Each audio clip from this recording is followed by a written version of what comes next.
So we are going to be starting with the Hausa alphabet.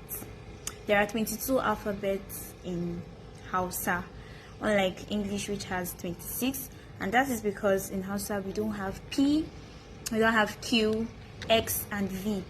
So I'm going to be pronouncing them how it's supposed to be.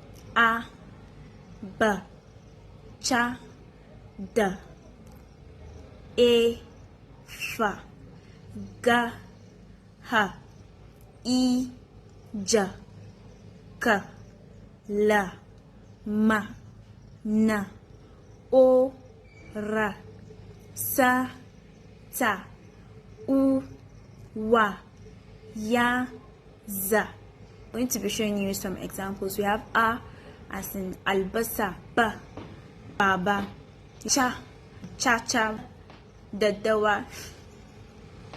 Daddawa is locust beans, that's iru in Yoruba language. Fata, gatari, hanya, ilimi, jaka, kalma, labule.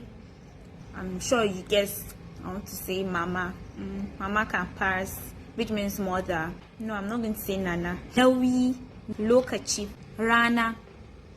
The word sa in Hausa, that's cow. Have sa'a, takalmi, umurni, wata, yarinya, ni yarinya ce, zuma. There are certain consonant combinations that you need to learn. For example, GY, gear. You pronounce it like a single letter, and you have that in geda, gyara.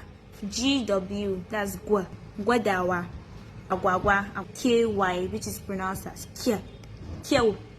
Just like you have B in Yoruba language. KW, kwa, kwalba.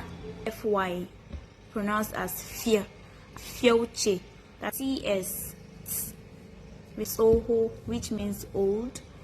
Tsarki, which means holy. Tsallake, which means jump. I don't know why so many examples are coming. SH, sha, shara.